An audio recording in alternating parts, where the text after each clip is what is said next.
March 25, 2021 first lockdown announce చేశారు. आज रात 12 बजे से संपूर्ण लॉकडाउन होने जा रहा है. లాక్డౌన్ అనౌన్స్ చేసిన వెంటనే లక్కీగా నేను ముందు రోజే ఇంటికి వచ్చేయడం, తర్వాత లాక్డౌన్ అనౌన్స్ చేయడం, నేను హ్యాపీగా చిల్ అయ్యాను. అప్పటి వరకు 1 మంత్ శాలరీ జోబీలో ఉండింది. హైదరాబాద్లో 1 మంత్లో ఖర్చు అయ్యేది ఇక్కడ 2-3 మంత్స్ వస్తాయని చెప్పి నేను ఆ లాక్డౌన్ చాలా ఎంజాయ్ చేశాను.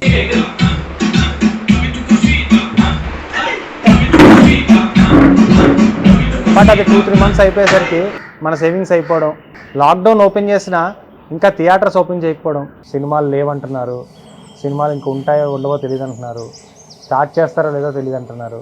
సో అప్పుడు ఏం చేద్దాం అనుకున్నప్పుడు మా ఫాదర్ నాకు ఒక సలహా ఇచ్చారు. ఆ గ్యాప్లో నేను మా ఫాదర్ బిజినెస్ చూసుకొని వాటి ట్రాన్సాక్షన్స్ ఇవన్నీ రాసుకోవడంతో మా డాడీ అన్నారు, నీలో ఒక ఆంటర్‌ప్రెన్యూర్ ఉన్నాడురా, నువ్వు ట్రై చేయాలి అన్నారు. సో అది మోటివేషన్గా తీసుకొని నా సెకండరీ ఇన్కమ్ స్టార్ట్ చేయాలి అని డిసైడ్ అయ్యాను. సో ఈ జర్నీలో ఏమైందంటే నేను మా ఫాదరు చాలా డిస్కస్ చేసుకునే వాళ్ళం. నైట్ 2-3 అయిపోయేది.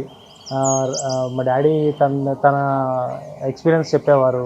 సో ఆ ఎక్స్పీరియన్స్ నేను గ్యాదర్ చేసుకొని నాకు ఇప్పుడున్న ఇన్నోవేటివ్ ఐడియాస్తో నేను ఏం చేయొచ్చు అని ఆలోచిస్తూ నెంబర్ ఆఫ్ ఆప్షన్స్ డిస్కస్ చేసుకున్నామండి.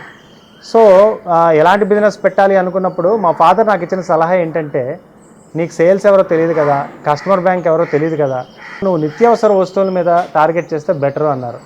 సో అప్పుడు వచ్చింది నాకు ఐడియా, రోజు పాలు అవసరం కదా అని చెప్పి డైరీ పెట్టాలి అని. సో డైరీ పెట్టాలి అనుకోగానే నేను ఒక 6 months రీసెర్చ్ చేశానండి.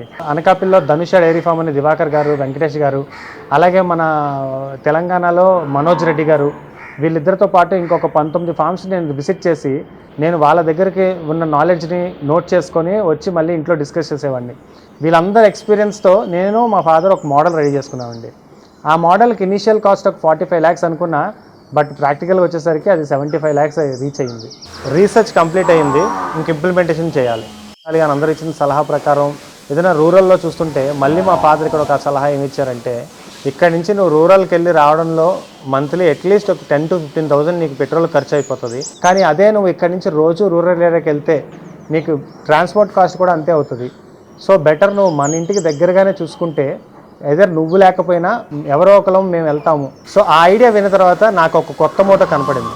ఓకే, రూరల్లో నుంచి ఇక్కడి వరకు తీసుకురావడం ఎందుకు, ఇక్కడే అర్బన్లో మనం డైరీ ఫామ్ పెడితే ప్రాబ్లం ఏముంది, అర్బన్లో పెట్టడం వల్ల హార్డ్లీ ఇంకొక 15-20,000 per month ఎక్స్ట్రా కాస్ట్ అవ్వచ్చు. బట్ అర్బన్లో పాలిస్తే డైరెక్ట్గా కస్టమర్ ఇంటికి తీసుకెళ్ళి చక్కగా తాగుతాడు కదా అనేది నాకు చాలా ఇంట్రెస్టింగ్గా అనిపించింది.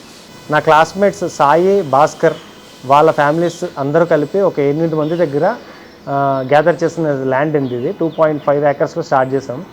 సో ఈ 2.5 acres తీసుకున్నప్పుడు కూడా మా ఫాదరే అక్కడ వాళ్ళతో మాట్లాడారు, డీల్ అది అండ్ అగ్రిమెంట్ జరిగింది. 5 years అగ్రిమెంట్ చేసుకున్నాం.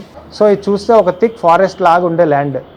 ఇప్పుడు దీన్ని మైనస్లో ఉన్న ల్యాండ్ని మొత్తం కట్ చేసి మొత్తం అంతా జీరోకి తీసుకొచ్చాం.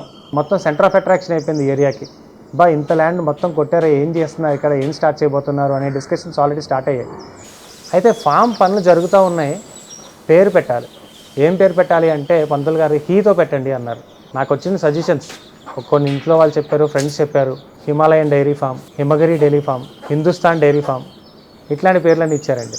కానీ నాకు చాలా క్లియర్గా మోటో అర్థమైపోయిన తర్వాత, చిన్నపిల్లలకి మంచి పాలు ఇవ్వాలి ఫ్యూచర్ జనరేషన్కి అని నేను డిసైడ్ అయిన తర్వాత దానికి తగ్గట్టుగా పేరు ఉండాలని చెప్పి కొన్ని రోజులు వెయిట్ చేస్తే నాకు వచ్చిన ఆలోచన హీల్ సిటీ.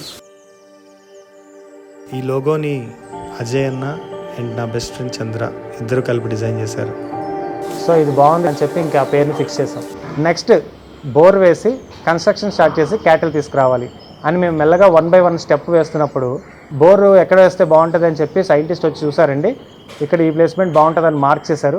తర్వాత మంచి రోజు చూసి సోమవారం మార్నింగ్ చేద్దాము అనుకున్నాం. సో నేను సాటర్డే బోర్ వేసేతో అందరితో మాట్లాడి అడ్వాన్సెస్ ఇచ్చి మళ్ళీ వాళ్ళని సండే మార్నింగ్ అందరినీ ఒకసారి ఫాలోఅప్ చేసుకొని థింగ్స్ అన్నీ రెడీగా ఉన్నాయి లేదా అని ఫాలోఅప్ చేసుకుందాం అని చెప్పి సాటర్డే నైట్ డిస్కస్ చేసి పడుకున్నాం. సండే మార్నింగ్ లేచేసరికి I lost my father.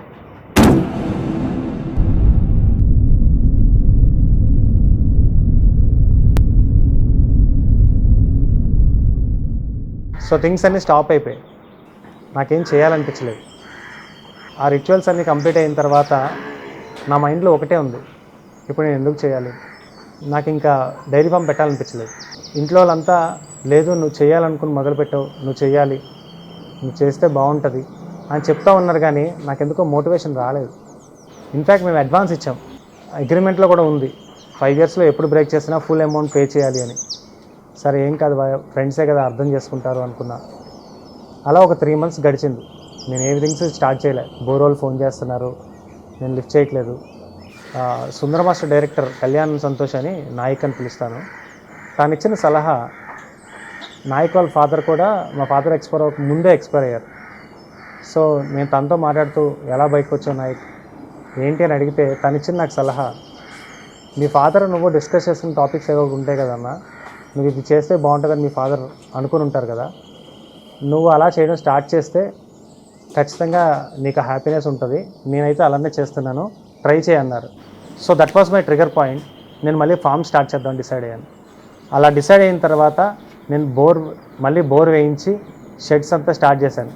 In fact అక్కడి నుంచి పనులు చక్క వెళ్ళిపోయి maybe my father is with me in this journey అనుకుంటున్నా. అంతకుముందు వరకు ఫ్యామిలీ గ్యాదరింగ్ అంటే మేము పార్కులకు వెళ్ళేవాళ్ళం, బీచ్కి వెళ్ళేవాళ్ళం, సినిమాలకు వెళ్ళేవాళ్ళం. బట్ ఆ తర్వాత ఫ్యామిలీ గ్యాదరింగ్ అంటే హిల్ సిటీ, కజిన్స్ అందరం సాయిల్ టచ్ చేసి ఆ ఫామ్లో ఉండడం చాలా మెమొరబుల్గా ఉండేది. ఇప్పుడు ఎవరి కాళ్ళు ఉద్యోగరీత్యా వెళ్ళిపోయారు, but those days are very memorable. Heal city అనే పేరు ఆ రోజు ఎందుకు పెట్టానో కానీ, మా ఫాదర్ వెళ్ళిపోయిన తర్వాత స్ట్రక్ అయిపోయిన మా మదర్కి ఇది ది బెస్ట్ హీలింగ్ ప్రాసెస్ అయ్యింది. అలా పనులన్నీ రెడీ అయిపోయి Jan 7th, 2021 మా ఫామ్ ఓపెన్ చేసాం. ఓపెనింగ్కి ఆల్మోస్ట్ 200-300 మెంబర్స్ వచ్చారు లొకాలిటీ వాళ్ళు. వాళ్ళకి నేను ఇక్కడ ఎందుకు నేను పెట్టాలనుకున్నాను, బెస్ట్ మిల్క్ ఏంటి, యాక్చువల్గా మనం తాగుతున్న మిల్క్ వెనకాల ఉన్న సీక్రెట్ ఏంటి, ఇదంతా కూడా నేను ఎక్స్ప్లెయిన్ చేసేసరికి నాకు కస్టమర్ బ్యాంక్కి ఇబ్బంది రాలేదు. ఇన్ఫ్యాక్ట్ ఈ రోజుకి మనకి ప్రొడక్షన్ కంటే ఇక్కడ డిమాండ్ ఎక్కువ ఉంటుంది. ఈ జర్నీలో చాలా హర్డిల్స్ వచ్చాయి, ఒక టైంలో లాసెస్లోకి వెళ్ళిపోయాం. బట్ నేను చేయడం మా ఫాదర్కి ఇష్టంతో మొదలైన ఈ జర్నీ ఇంకా మంచి పాలు ఎక్కువ మందికి ఇవ్వాలనే మోటోతో నడుస్తుంది. ఈ Jan 7, 2026కి 5th year anniversary. I'm excited for the milestone day. Thank you for watching frames and farms. మా కాంటెంట్ మీకు నచ్చితే do subscribe, join the community, let's grow together. Thank you.